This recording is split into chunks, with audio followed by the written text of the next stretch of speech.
اور ایک اچھی خاصی رقم مجھے پیش کی کہ سائرہ اگر مجھ سے ملاقات کی کوشش کرے اور مجھ سے اس سلسلے میں مدد چاہے تو میں پرنس دلاور کے مفادات کی نگرانی کروں اور سائرہ کی آمد کی اطلاع اسے دے دی جائے۔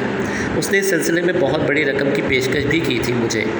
ویسے اس نے مجھے یہ نہیں بتایا کہ صورتحال کیا ہے، بس اس نے یہی کہا تھا کہ کسی ایسی لڑکی کی اطلاع اسے دی جائے جو پرنس دلاور کے خلاف کوئی کام کرانا چاہتی ہو۔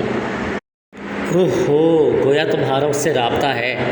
میرا اس سے براہ راست رابطہ تو نہیں ہے، لیکن اس کی ایک سیکریٹری جس کا نام رینا ہے اس نے مجھے ایک ٹیلی فون نمبر دیا ہے۔ ابھی تک میں رینا سے رابطہ قائم نہیں کر سکا، لیکن اس ٹیلی فون کے ذریعے اس تک پہنچا جا سکتا ہے۔ کمال ہے، ویری گڈ۔ اس کا مقصد ہے کہ تقدیر ہمارے لیے آسانیاں پیدا کر رہی ہے۔ بلا شبہ یہ اطلاع اہم ترین ہے، لیکن اب کیا پروگرام بنا ہے تم لوگوں کا؟ مجھے مشورہ دو۔ علی زرغام کی موت سے میرا ذہن بہت الجھ گیا ہے۔ میں اس سلسلے میں شرمندہ بھی ہوں اور پریشان بھی کہ مجھے اپنے اتنے اہم اور گہرے دوست کے بارے میں کچھ بھی معلوم نہیں ہو سکا۔ اس کی موت کو اتنا عرصہ گزر گیا اور میں ابھی تک اس سے لاعلم ہوں۔ اس کے خلاف ایسی خوفناک سازش ہوئی، وہ مر گیا اور مجھے پتہ نہیں۔ سائرہ بیچاری مختلف مصیبتوں کا شکار رہی اور میں اس سے انجان رہا۔ مجھے اپنی اس افسوسناک غفلت پر ہمیشہ شرمندگی رہے گی۔ بہرطور سازش بہت گہری ہے ڈی آئی جی صاحب، اس لیے ہم ہر بات کی توقع کر سکتے ہیں۔ مسئلہ یہ ہے کہ ان حالات میں کیا کیا جائے۔ تم خود ہی سوچو۔ میرا ذہن تو ان حالات میں کام نہیں کر رہا، ڈی آئی جی نے کہا۔ اس دوران ملازم کافی لے آیا تھا۔ کافی پیتے ہوئے شکیلہ آہستہ سے بولی، میرے ناقص ذہن میں ایک تجویز آئی ہے آفتاب احمد صاحب، اگر اس پر غور کر لیا جائے تو میں شکر گزار رہوں گی۔ میرا خیال ہے سعدی پرنس سے رابطہ قائم کر کے انہیں اپنے پاس سائرہ کے آنے کی اطلاع دیں اور پھر ہم سائرہ کو پرنس دلاور کے حوالے کر دیں۔ اس کے ساتھ ہی ہم ایک ایسا جال بچھائیں کہ پرنس دلاور اصل حیثیت میں ہمارے جال میں پھنس جائے، شکیلہ نے کہا۔ سعدی، ظفری اور آفتاب احمد صاحب گہری نگاہوں سے شکیلہ کو دیکھ رہے تھے۔ ان کی آنکھوں میں گہری سوچ کے آثار تھے۔ پھر آفتاب احمد بولے، تم لوگ در حقیقت ذہین ہو اور اس قابل ہو کہ اس ادارے کو چلاؤ۔ شکیلہ نے جو خاکہ پیش کیا ہے اس کے 9 پلک سنوارے جا سکتے ہیں۔ ہمیں سوچنے کے لیے ایک راہ مل گئی ہے، آؤ سارے پروگرام کا ایک خاکہ بناتے ہیں۔ آپ لوگ اس سے متفق ہیں؟ شکیلہ نے سعدی اور ظفری سے پوچھا۔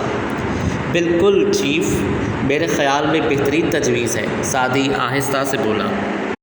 آفتاب احمد صاحب نے ایک بڑا کاغذ اور بال پوائنٹ منگوا لیا۔ اس کے بعد شکیلہ کی تجویز پر لمحہ لمحہ غور ہونے لگا۔ ایک ایک نقطے کو زیر غور لایا جا رہا تھا۔ کافی دیر تک صورتحال پر غور ہوتا رہا۔ پروگراموں میں تبدیلیاں ہوتی رہیں۔ پھر ڈی آئی جی صاحب دوسرے کمرے میں جا کر ایک تصویروں کا البم لے کر آئے جس میں نواب زرغام کی بہت سی تصاویر تھیں، کچھ آفتاب احمد کے ساتھ اور کچھ تنہا۔ ان تصاویر پر غور کیا گیا اور تجویز کو آخری شکل دے دی گئی۔ سب کے چہروں پر تجسس تھا۔ آخر میں ڈی آئی جی بولے، یہ تمہاری کسوٹی ہے سعدی، ظفری اور شکیلہ۔ میرا دل گواہی دیتا ہے کہ تم اس پر پورے اترو گے۔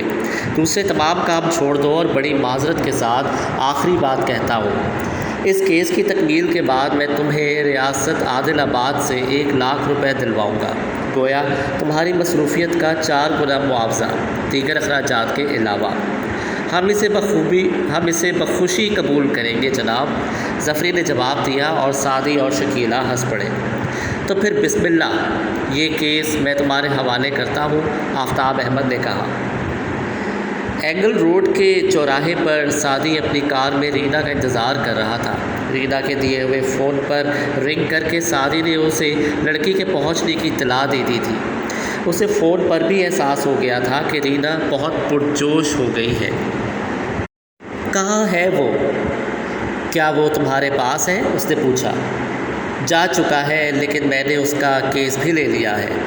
کیا مطلب؟ تم سے ملنا چاہتا ہوں تاکہ بات چیت مکمل ہو جائے۔